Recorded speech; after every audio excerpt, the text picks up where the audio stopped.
The YouTube wheels are turning. It's trying. It says you're going live. You're going live. You're going. Boom.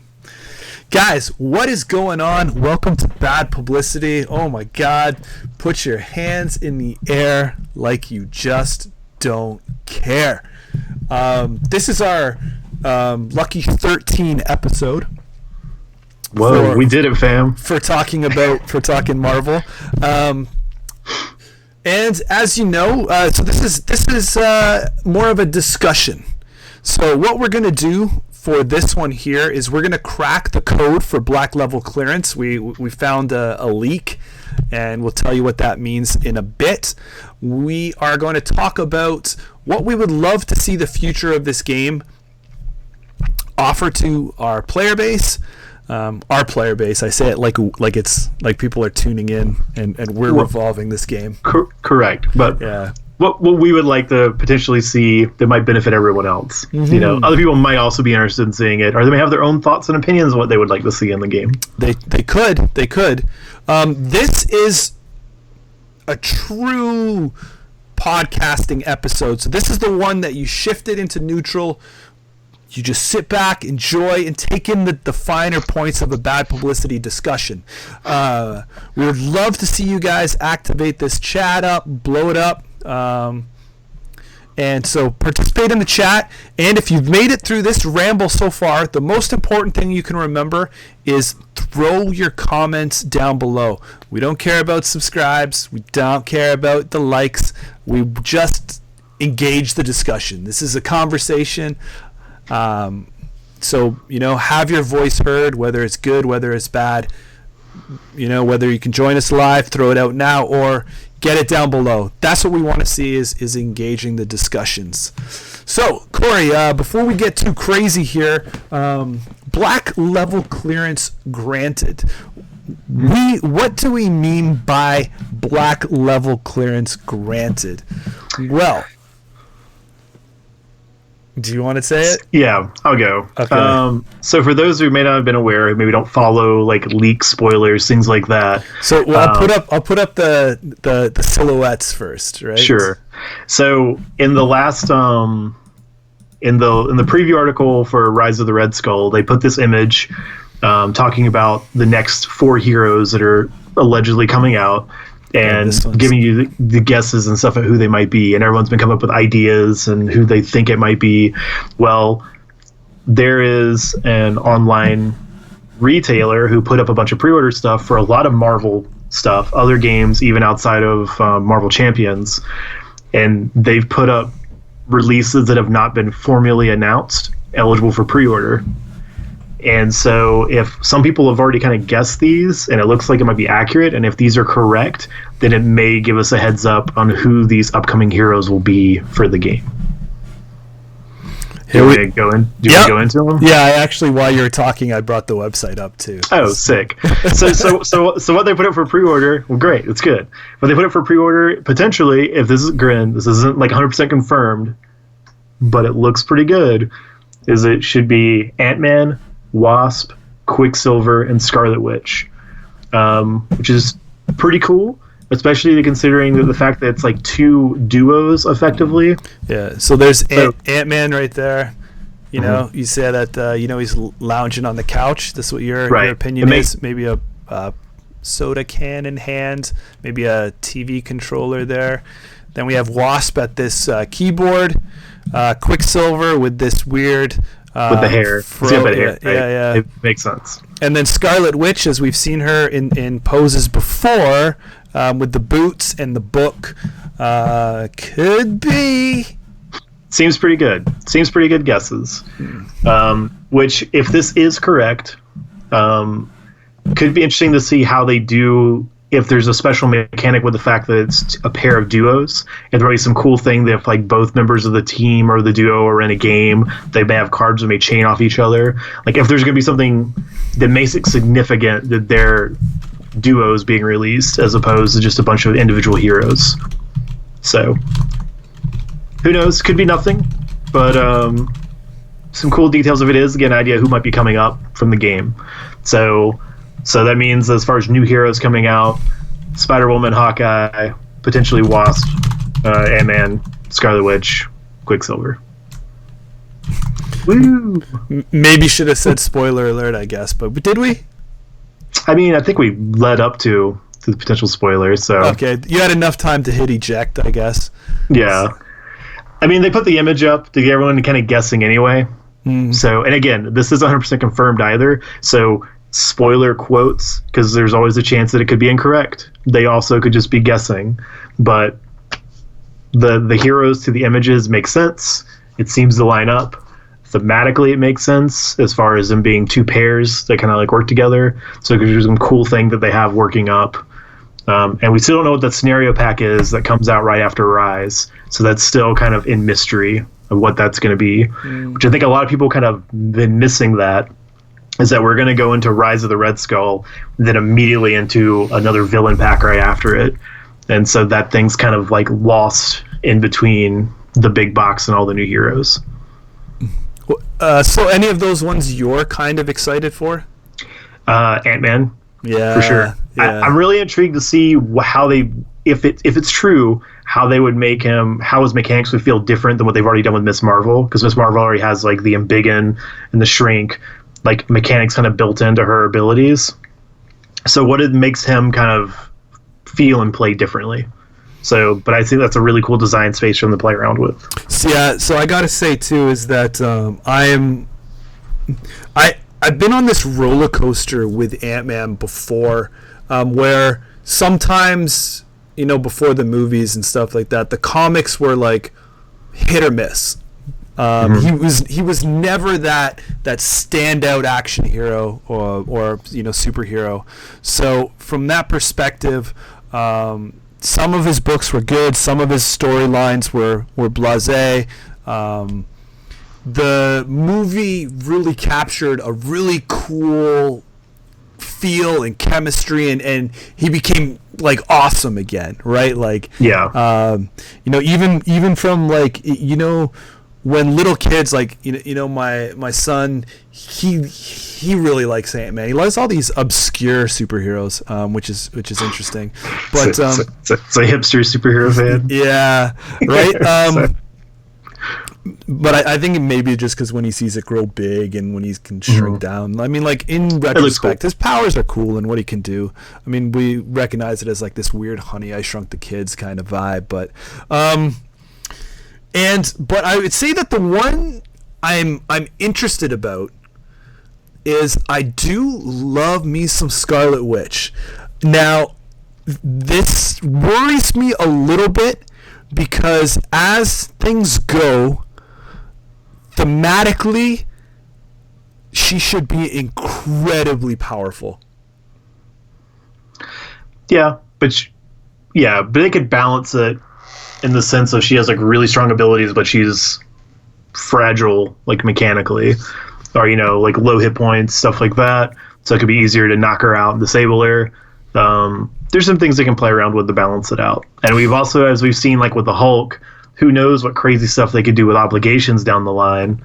There also could be other ways to keep that power level in check. So they could give you some insane abilities, but if some cards flip up and happen in the treachery deck, it can lay you low or reality check you really fast. Yeah, and I will say, as we've seen in the past with tie-ins and stuff like that, hopefully we don't have to wait that long. But I know that Disney did push the Scarlet Witch Vision show out a bit, so, you know, maybe there's some tie-ins with that and the release with that. So it makes sense to me to have her coming if there's you know, yeah, absolutely. If there's more IP and world building around hyping it up. But I'm excited to see. I mean, Captain Marvel is also an extremely powerful character, and it shows a little bit, but she's not like as dominant in the game as I feel like she is. But she gets that sweet spirit bomb ability though, right? They can just nuke for a ton of damage if you're able to charge it up. So there is some like really cool like power swings she has that kind of showcases that. Yeah, and it is balanced because I think she has a pretty rough nemesis when they show up. So they kind of took that power level a little bit and then gave you some bad negatives if they revealed themselves in the game. Yeah. But anyway, so that's just a little thing to open up the show. Let's get into the meat of our discussion. Yeah. But we would love to hear your thoughts. If you're excited about any of those heroes, potentially. Again, this is not confirmed. We're not breaking any announcements or anything like that. We're just showing you what's been revealed and kind of bounced around parts of the community. If you haven't seen it yet. But if those are 100% true, sorry, you heard it here first. Then we are breaking it, and we are 100%. If they're wrong, it's totally theoretical. Correct. Yeah. We're just people that find 2 points, 2 websites, and we draw the dotted line, and you come up with your own conclusion. Right. We're just gonna flip the Black Widow burn notice thing. Like, well, I don't know. Let's get out of here. Yeah. But anyway, so our main topic of discussion is kind of like our wish list in a sense for the rest of this year going into the game's next year of existence through 2021. Things we would like to see more developed outside and around the game and in the game itself. Yeah, we have officially dubbed this anything after the big box. We're including the big box in the first piece. The first release, the first cycle, or for the comic book theming, the first volume. That's volume 1. It's good. Anything after the big box is what we're talking. Volume 2. So this is our wish list for going forward. Some of it may be overlapping with that big Red Skull expansion because we don't know how they're going to actually execute on it yet. So we'll talk our thoughts there.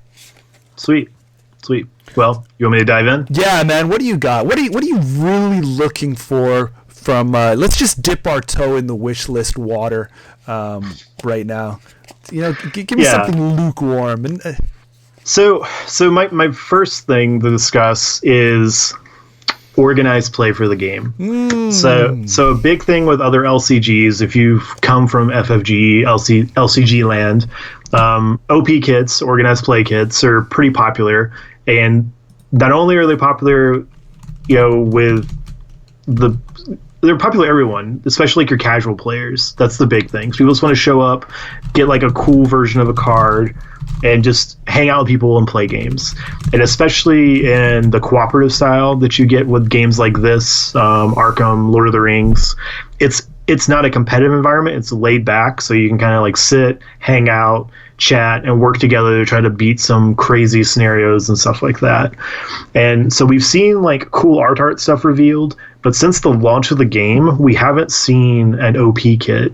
We saw, the launch happen with the alt arts for the base set heroes, with the cool comic book frames, and then the playmat. And when you saw this, you're probably like, oh, sweet. We might be seeing some cool like comic book art variants of other heroes and things like that coming out down the line to kind of get together, to encourage your stores and stuff to get together groups of people and play. We haven't seen anything since then. So I think that's kind of an area that they might come up with some cool things, whether it's either like variants on the superhero cards to even variant card art for staples, variant villain cards. I mean, sky's the limit with cool things they could do that you don't want it to penalize people who can't access it, but you want it to be cool enough to like get people to want to come out and like contribute, throw in $5 to help the store pay for the kit, to hang out and play the scenario with some new people and check it out and get some cool stuff for participating. Yeah, I mean, so I got into the competitive side of living card games, so I'm used to the competitive living card game kits.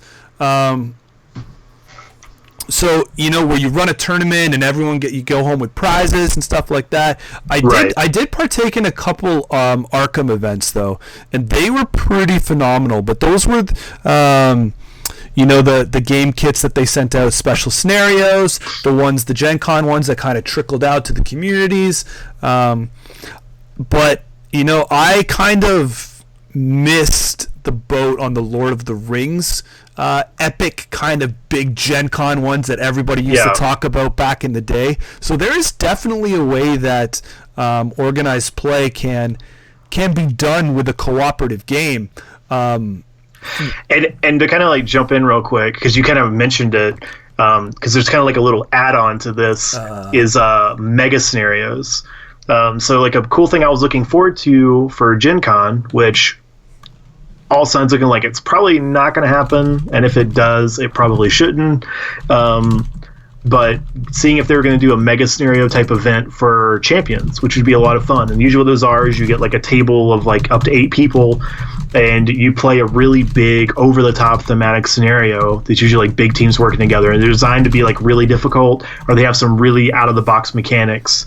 Like I've seen like Arkham do things where there's actually like 2 different tables playing together, and there's things that they interact with back and forth. So, and those are perfectly designed for one, like the bigger conventions, but you can also do those as like really cool store events to get people to come out.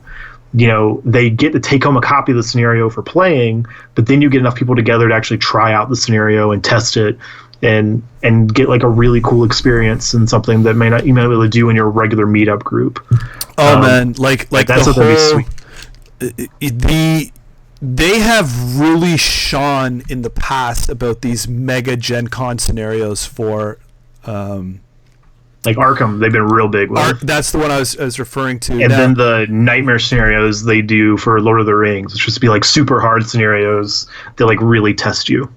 I was thinking of the one like and it could be done so thematically, but yet still the same. Where there's what's it called, the Labyrinth of Lunacies in this for Arkham Horror, where it was like you needed like 4 pods or something like that to play. Like, so there's 4 separate games going on, but it's all like shifts in time and space kind of thing, because you have to like pass cards and you couldn't talk like to other pods and those interactions. so, cool. So you could be doing it like the different realms, you know, or some kind of mega Avengers assemble, like we're all fighting mini bad guys together and then we'll come take on Thanos kind of style. Correct. So, I mean, especially if you think of like the Infinity Gauntlet stuff, right? This perfectly lines up to where like you need a bunch of heroes to battle Thanos with the gauntlet, or maybe you do the mini scenarios like preventing the different stones from being acquired by his different like members of the Black Order. So there's cool things they could do with it, and to see if, I'm sure they have plans for this. I'm really hoping that with a lot of delay and cancellation of some of these major conventions, that these plans all just get pushed back to the following year, that maybe they do an announcement, offer like an event to actually release these and stuff. So I think it'd be really cool, a lot of fun, and something that I'm looking forward to them announcing and hopefully coming out with. Yeah, I mean, I'm going to say this as a little bit of a damper on this whole point though, but I would assume that there's probably a lot of discussion, if they have these canned up, about when to release them. Like you said, all of these conventions are kind of getting blown off.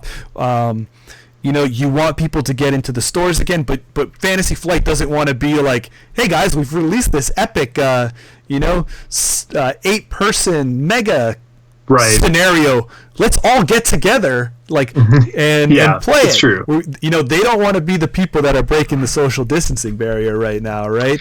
It's true. There are some people who just want to get them, though, that have the ability. There's also going to be some that you may not even need like the larger groups of people. They could just be like nightmare style scenarios, or just like really hard scenarios that. Because usually when they do those type of things, like when they did it for Lord of the Rings, it was kind of like if you beat it, you win a copy of it. So stuff like that they could maybe try out. But who knows? But yeah, it's true. You definitely don't want to do like the big mass group and try to get a lot of people together with the situation going on. But you also want to see if there's a timeline that maybe they have planned to announce it instead of waiting until, August 2021 before you see it announced, because normally Gen Con is when they typically tend to launch a lot of these. Yeah, you want to see the support for organized play. You want to see something. You want to see the stores get something. Every other game, no matter if it was if it held the longevity of Game of Thrones, the longevity of Lord of the Rings, or if it came and went like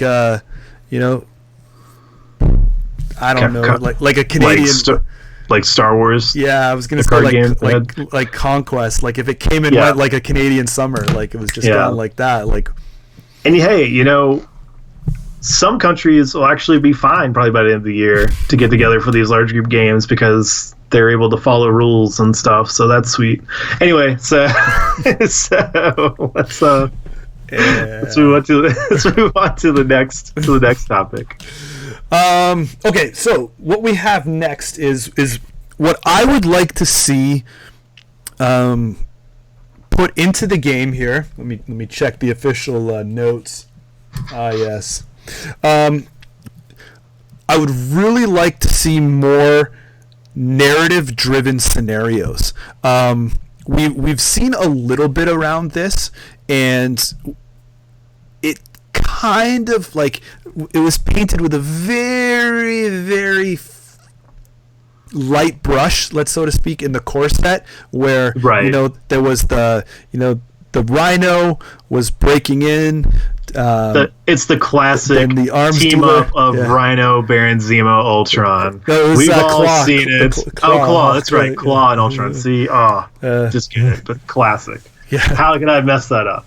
Anyway, but yeah, there was like a really thinly like veiled like storyline connection. They kind of linked all the scenarios together, but take it or leave it. You never had to read it. You never really had to interact with it. There's even people I've seen that actually never read the story portion on those cards. They just like would slap the scenario card down and then set up and play. So, and I think that's kind of like a missed opportunity, but so yeah, so I guess to kind of add on a little bit to this, and that's something that we mentioned that we might see in like Rise, but Rise is trying to be a lot more narrative, a lot more story built in around the purpose of why you're fighting these villains and what happens in between the fights with the villains and like decisions you make as you go from scenario to scenario, which seems a lot more impactful and gets you a lot more engaged in the storyline. Yeah, like for me, like even and for another example, we briefly saw it again, very weakly linked, but because they could be taken as two different things, but they were starting to do that with Green Goblin, right? There's two scenarios packed in there. You could make an argument that they are. One does follow the other. It's the movement of Norman Osborn's descent into insanity and the Green Goblin and getting crazier and crazier. I mean, you could play them at two different scenarios and it's just two different moments in time, right? Mm-hmm. Or you can come up around the table talk and link those together.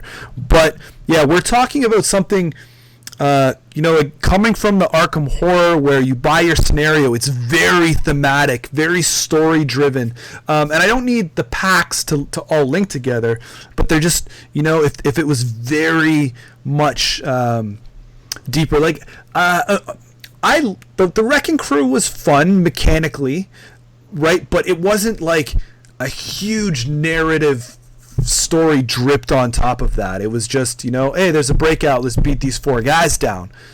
Mm-hmm. I mean, that's cool, it's a superhero beat 'em up game, right? Like, but that would have been really cool if it was like fight like say one or two of those guys and then break, go back to the instruction book, read some of the story, or the scenario cards, there's more layers to it.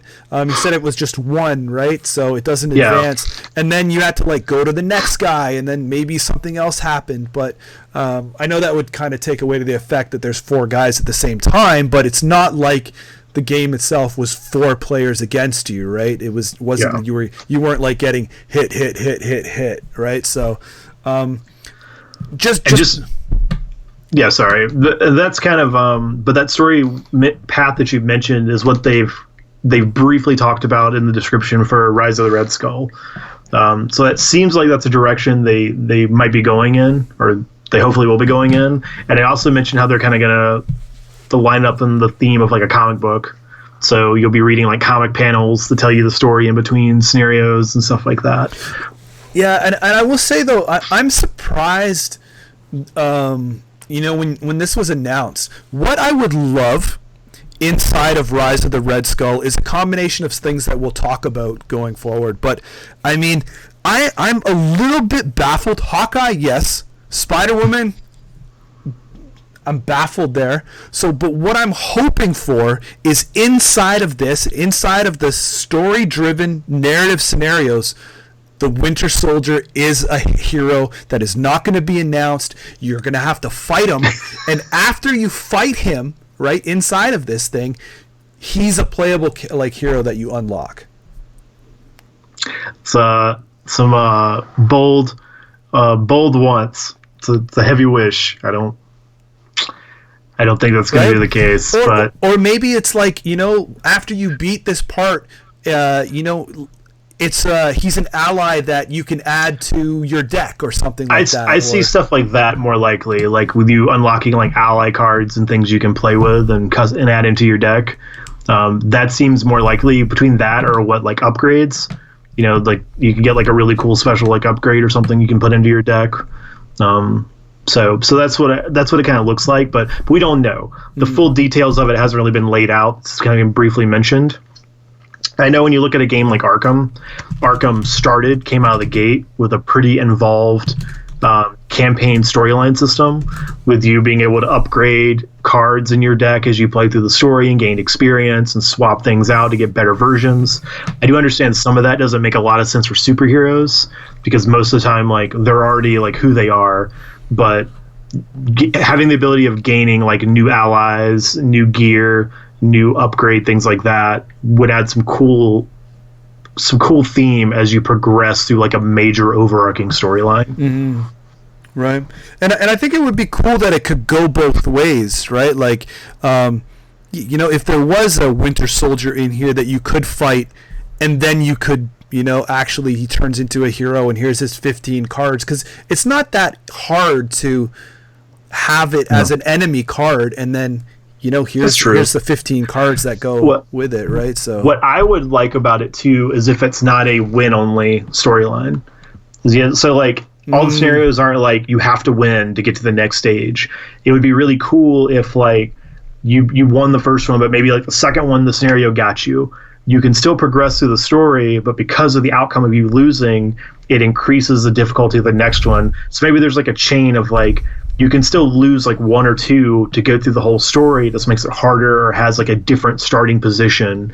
Like if there's just a cool way that they kind of arranged it to where it's not like we have to keep playing this villain until we beat him to find out what the next part of the story is. Like maybe we can lose the scenario, still progress in the story, but come at it from a different direction than say a team that beat the hero. Yeah, right. Or beat the villain. And that's all stuff that we hope that, Matt Newman, who works on Arkham Horror, has been yelling over to like the over the cube wall, right? Right. Like, hey, these guys, are really good ideas that worked very well in our game.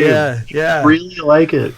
Now, and that doesn't mean that I'm looking for a wreath, skinned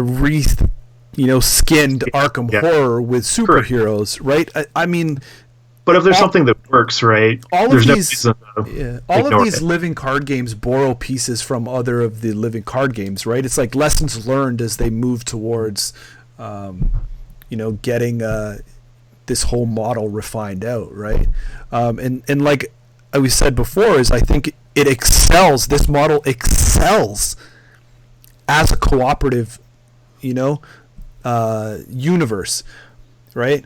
Buy cards. No matter where you buy into it, I can meet up with people and we can play like a new scenario, right? Yep, absolutely. So as an extension of that, scenarios and narrative scenarios, kind of like a point A and point B type, I would really, really, really love to see more scenarios rather than more heroes. We might be in the minority on this, but I also agree with you though. I want to see more scenarios, more villains come out, more things to play against. It seems like right now, what is our ratio? Like 4-1. So we get 4 heroes for every 1 scenario pack. It's too much for me, but yeah, like it's cool. Like I know this is a tough thing to balance, right? Because everybody has their hero that they love. It's their favorite hero in all of Marvel, and they want to know when they're going to come to the game and they can play as them. But there's also like people who have that hero, or people who have like a group. They just want a really good variety of scenarios to play, and so being able to see more of those come out, also gives them the ability to experiment a lot more. I would say if they have more of them, they don't need them all to always like be perfect or hit. They can actually start doing more of like variable levels and really cool like gimmicks and things like that in the scenario packs. Yeah, and you know, I mean, like Arkham's a good example, right? Like every pack is a new scenario, right? This episode should be called Marvel Champions. It's not. I know, but it's just like it can be done. Like you can do stuff like I know it's definitely a lot more design work. I'm not gonna pretend that that's not a thing and that's not like a major consideration why they do this. I have no problems giving Michael Boggs more work to do. That's right. We're helping him for job security. We're here for his job security. No issues. So, Boggs, this is more villains, man. We just want a lot more villains. We love playing the game. I want a really cool wide variety of villains. And I don't want to go too much in this because you're kind of going to touch on some other points a little later or on the next main topic we're going to go into. So why don't we just jump into that then? No, I'm not done. Oh, go for it. Have at it. Don't let me stop you. So where I'm talking about with more villains as well too is so I do understand, Corey, you hit on some great points that people want to find their hero. They want to find not only their hero, they want to find which hero that they attach to mechanically and just embrace that hero. Now, from there, there still has to be some kind of balance because it is the scenarios that I think have people coming back to the game. It is it's the bread and butter of what this is, right? Like, play this mission. I mean, nobody. It's not a bunch of heroes getting together and fighting each other. Yeah, like I didn't. It's all the heroes fighting a scenario. The scenario is the key reason. That's what brings everyone there. That's why the heroes show up. Right now, like I didn't buy like Super Mario Brothers Wii and beat World 1 with Mario, then go back and beat it with Luigi, then beat it with Toad, and then beat it with Yellow Toad, right? Like I know how you didn't. No, that's weird. That's so weird. Maybe it's just me. I know. Yeah. Hey, well, if you're the completionist kind of guy, right? Guy. But I already know a little bit at a certain point. My hero mechanic is new, but I already kind of know what, like, that surprise element is lost. I already know how that villain is going to react in this game. I'm going to know, okay, this card hasn't showed up yet. There's this much. I should probably be prepared for this. It's not going to catch me off guard too much on playthrough, 8, 9, and 10, right? Right. Now you can up the level of difficulty. You can up your play group. There's different things that you can do.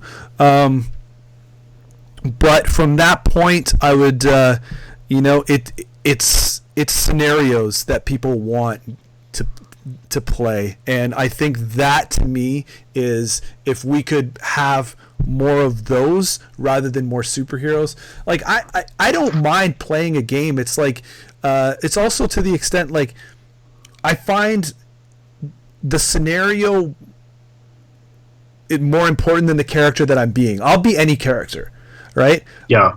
I'll pick up any version of Ticket to Ride, and if it doesn't have the purple trains, I don't care. I'll just be the black trains. I'll be the white trains, right? Like who I be, and who I bring to the table is only a fraction of what the game experience is for me. It's the actual game. It's the level, right? That's what makes it memorable.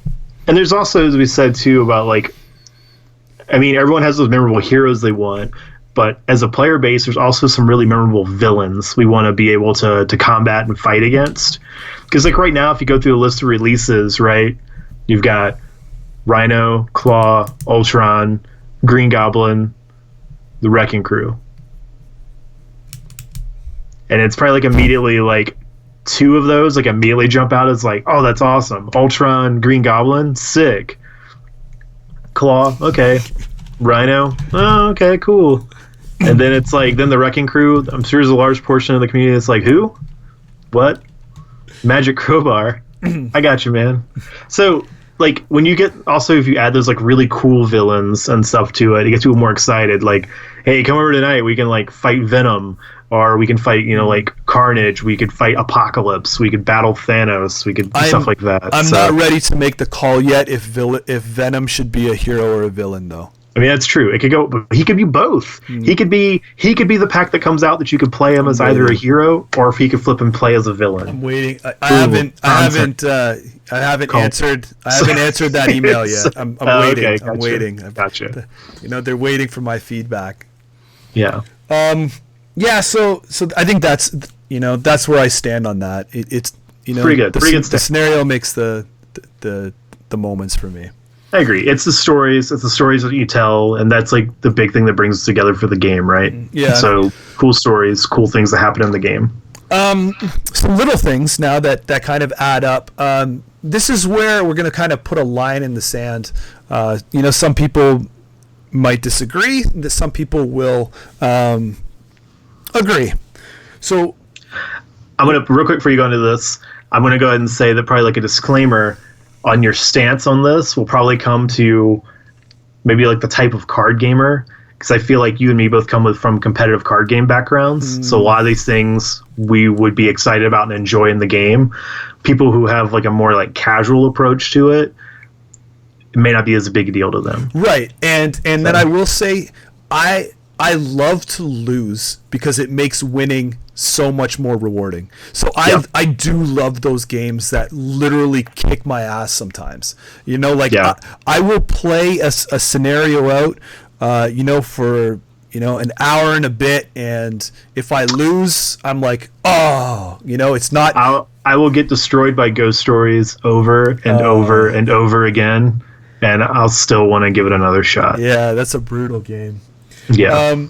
So I would love to see certain scenarios that are going to come out, and maybe they can mark this on the packs, but that up the complexity level of the game. And I know that is going to happen with a gradual slope as new mechanics kind of get introduced, as things kind of come to the table, and as the card pool grows. So I'm excited to see that, but I would really love to see a lot more, deep, heavy mechanics that, and probably that all goes back into the scenario side of things. Yeah, and I think maybe like light versions of this. I mean, if you look at like Ultron, who had like his drones card with its own little mechanic, then you had like Green Goblin, where like Osborn had his own different way he played, and then maybe the organization of the Wrecking Crew. Those type of things are cool and makes each scenario unique, and to kind of go a little heavier into that type of stuff. Like, and I definitely agree that I think maybe they should start coming out with like a complexity rating for their scenarios. So like these are good beginner scenarios. They actually do try to tag like this is what you play with to make it beginner, and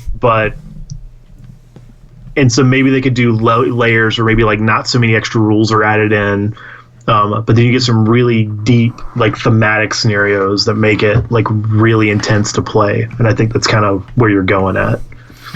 Yeah, exactly. It's something that I would love to be able to see from that perspective, and yeah, you touched base on all of that stuff. Like, I want to be able to, or I want to have to open the scenario pack, and I don't mind reading a set of rules to tell me how something's going to react or something, right? Like, it doesn't have to be the same game, just a new villain, right? Like, oh, okay, you got your obligation here. Let me divide the things up, put the villain out, put the scheme out, here's some threats, and boom, let's go. Right? Like, I want to see levels of depth and complexity and other mechanics built into this world. And some examples of that kind of stuff is something like, say, like environment variables. Now, again, this goes back and say where I'd love to see more scenarios, more villains,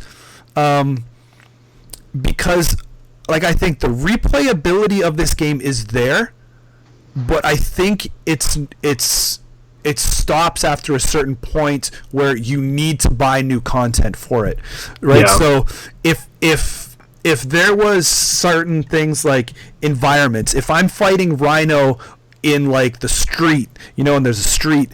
And Corey, I know one of your games that we talked about in the past that you got into, Sentinels of the Multiverse, they did something like this, right? Where correct, there was an environment variable that changed up a little bit. And I think that would be an easy way to add something to the game without,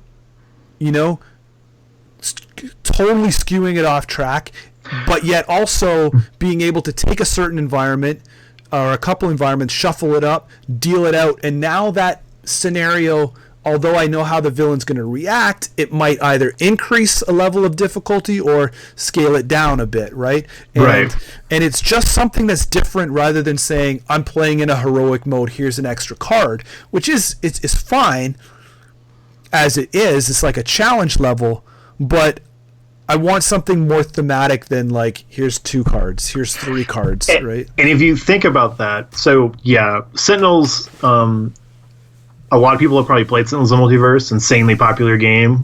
There's definitely, I've always compared Champions to an improved version of Sentinels. But Sentinels is an older game. It was great for what it did, though.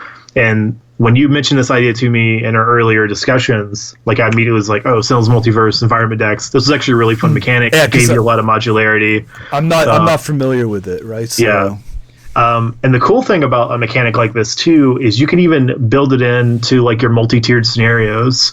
So like you have your scenario where like you're trying to chase a villain, but then you catch the villain, and Act 2 you're fighting in like the cargo bay or on top of like a jet or something. Like one of the something. You have like a different environment you move to as you progress through the scenario, and it changes the rules on how certain things interact and happen. And I think that adds some really cool like thematic complexity to the game. Yeah, so it's something that they could do. It's something other than modules. Because what too is as you go through and you're talking about Guardians of the Galaxy, not every battle is going to be on Earth. Not every battle is going to be in this dimension. Not every battle is going to be in a wide open field or where it just tells you on the scenario the Rhino is breaking into this, right? Like right. You're like okay, and then an extension of that is I know there's another game that this kind of gets compared to, so I don't want it to be like a total rip-off, but I love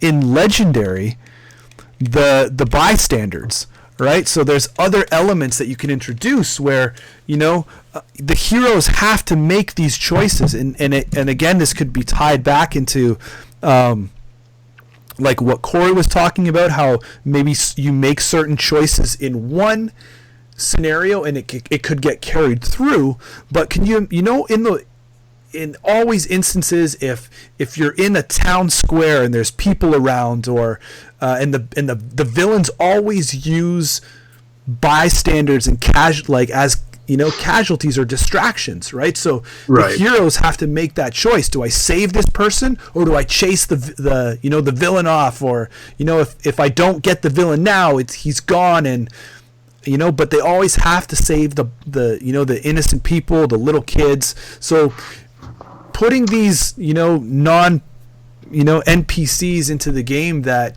are there in the environment, like when he's breaking into the bank, where are the tellers? Where's these other people that maybe you have to shuffle into the deck, and when they come out, you have to save them, right? Like, yeah, I think that would be really cool, like to kind of think about. And again, that's checking off certain boxes where you can either play with this level of stuff, increasing the complexity, or you don't have to play with it at all. You don't have to play with that environment card. It will increase the complexity of the game, increase the difficulty of the game, but you don't have to play with it. It's right. No, that's cool. It's also it's a neat idea for certain scenarios in general to be able to introduce like the aspect of just like the random NPCs that are in the environment or in the area. Like what are you doing to protect them? Makes you make some interesting decisions when you're taking an action or an action happens. So it could just be a cool layer to add onto scenario play. Yeah, and these are all things that if you guys have suggestions, throw them in the chats below. Please. Let me know. Yeah, this is all this open discussion. Like a big thing to state, we're not trying to like hard fast critique the game. The game's excellent. The game's a blast. We're just thinking of other things that could be potentially like added, or maybe like a layer we would like to see them explore or dig into as the game ages and progresses down the road. I mean, our videos are a treasure trove of of design ideas, and that's right. It's just free. We're just putting it out there. Not even an NDA. Yeah, no. We listen, like Michael talks wholeheartedly how much he congests every one of these episodes. Sometimes multiple times, right? But, so all the time. Yeah, this is where he comes. And I think there's a lot of good stuff being put out there through fan expansions and stuff like that. Yeah. So the ideas are there, but we just, Fantasy Flight just has to grab them and turn them into something. Yeah, agreed. So, is there anything else that you have? Any last little bits to touch on? My last thing that I would love to see, and this is a numero uno, other than Venom in the game. This is the icing on the cake. What I would love to see is something that breaks, and I read an article that kind of summed it up a little or more. I used to call it the Lego brick effect, where you're just taking 3 kind of cards sets and putting them together. So they called it like smash up. You take pick a hero, pick an aspect, and put it together. I would love to see expansion sets come out for the heroes. Something that lets me change the starter 15 cards.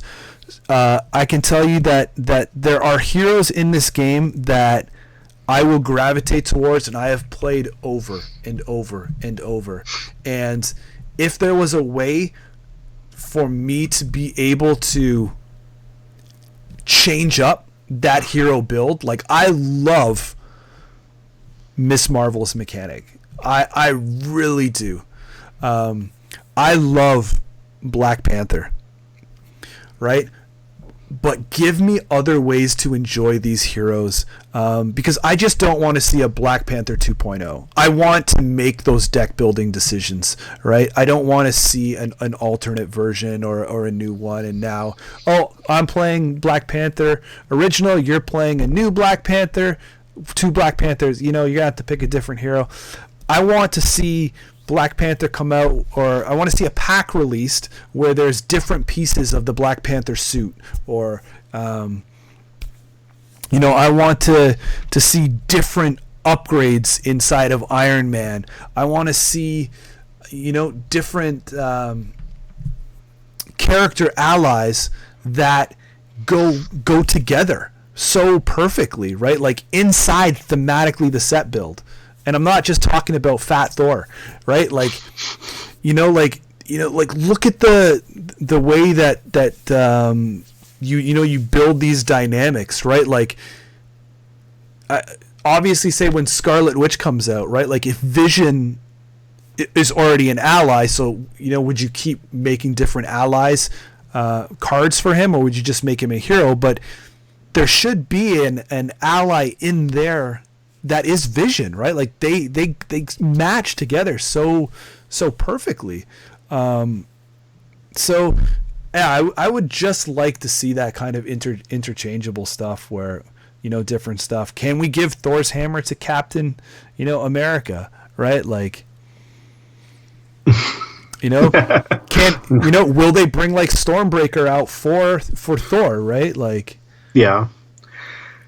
So I guess my thoughts on that, I think that would be cool to give you some flexibility in playing with the 15. I'm worried from a game balance mechanic or from an aspect if that actually works.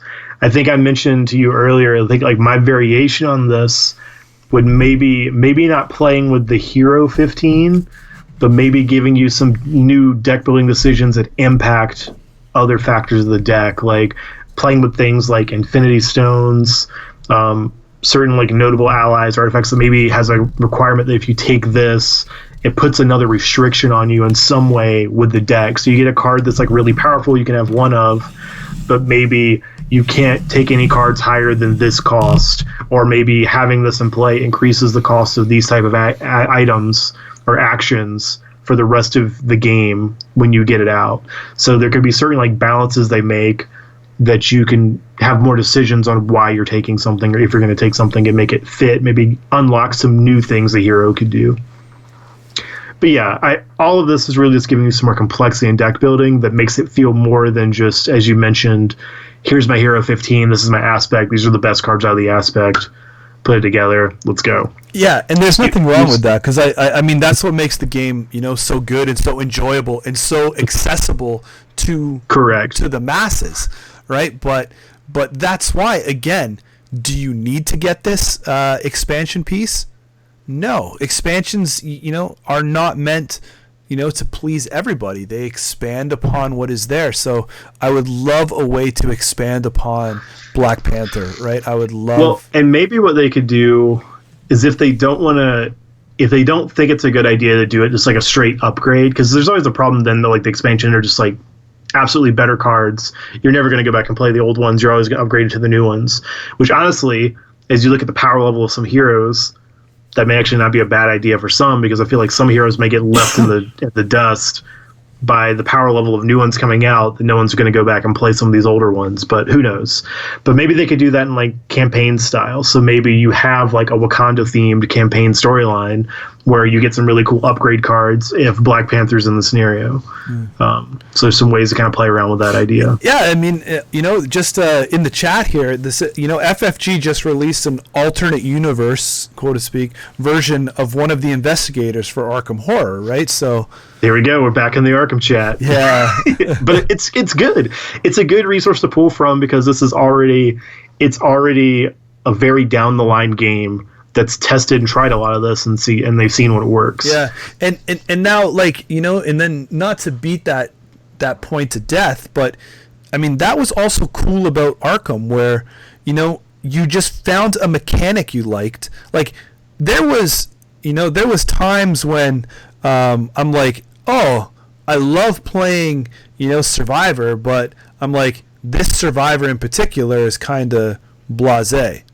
Right, like his power is whatever, her power, and the thing that was cool about it is that as those Survivor cards came out, I was updating things, that, like swapping things in, swapping things out, right? Or so I could at least customize the core set, or or the heart of my deck, rather than the actual identity, right? So it wasn't like, I don't want to play Survivor anymore. I don't want to play, Wendy, or Ashcan. But, I can use Ashcan, but then I had this pool of Survivor cards to pick from and customize his build to my liking, right? Like I could still see Black Panther, and I'm not talking about putting more Wakanda Forevers inside of Black Panther. I'm just talking about like maybe there's a thing where you can only have four suit pieces, so they restrict it. So now I have to choose what pieces I'm going to move in, what pieces I'm going to move out, right? And then maybe I can customize that between scenarios, right? So, and to add a little bit, because I know we mentioned Sentinels before. One of the cool things Sentinels did, so a big difference between Sentinels and this, for those who aren't familiar with Sentinels of the Multiverse. Sentinels of the Multiverse, you pick a hero, and that hero's deck was built, done. The entire deck was predetermined. This is what it was. These are your cards you're playing with. It's the same every time. But they did come out with different versions of heroes that use that same deck. So like I always played Team Leader Tachyon, which was an alternate version of Tachyon, which had some really cool card draw mechanics. But so maybe they could even do something like that, where it's like it's the same hero 15, but you get like another hero card that gives you a variable way to play with those 15 cards plus the deck, that are maybe the like enhance and buffs cards that were considered like really underpowered in the original build of the hero. Yeah, right. Or new traits to kind of tack on, right? So, and even then, like as you're looking at like Spider-Woman, right? As you're looking at Spider-Woman, that gives you some really cool like deck building guidelines to kind of break some of the rules. You might even see that with like a hero variation, like maybe there's that gives you a different way to build the deck in general, that then might give you some flexibility of like removing or getting rid of some stuff. So who knows? There's a lot of variety there. Yeah. So that is basically, I believe, our wish list as of, May 6th. It's good. That's correct. That's the date. You did it.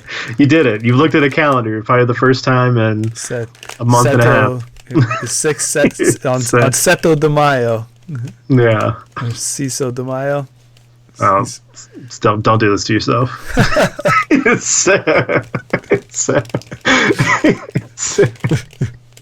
All right. But yeah.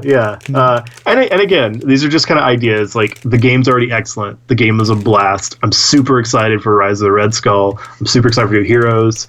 I'm really intrigued by who this scenario villain pack is going to be between Rise and the heroes. Because I have no ideas looking at the image.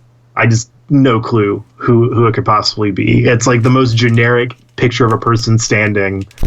I can't compare it to anything. So yeah, I'm still really looking forward to it. Lots of really cool content to come for this game. Yeah, and especially Venom sometime soon. Yeah, that's right. It's Venom. Let's just do the whole Maximum Carnage storyline. Let's get that as a big box. To blow my mind. There you go. All of the symbiotes. Yeah, that's it. Wild symbiote scenarios. Yeah. Todd McFarlane needs money. You got to help fund that next Spawn movie. So it's just, I don't know if he's got licensing on Venom or not, but if he gets a piece every time we use some of that artwork, sweet. Thank you guys very much for tuning in to this, like I said, this kind of podcasty episode more where it's just open talk, open discussion. Make sure you fill out your comments and your wish list below, and we'll talk about them with with the designers. They should be due for a special episode coming up soon as we get closer towards the big box. So, we'll bring up some of these topics. So if you have those kind of questions, always just patter them around. We're very on top of our comment section, mostly because there's not a lot down there. But the stuff that gets put there, hey man, we answer. Guys, yeah, it's good. We engage. Yeah, we engage like John Luke. All right. Before I hit another corny reference that has nothing to do with Marvel, guys, thank you again for joining us. Really appreciate it. Love you all. Be safe. Stay healthy. That's right. Take care.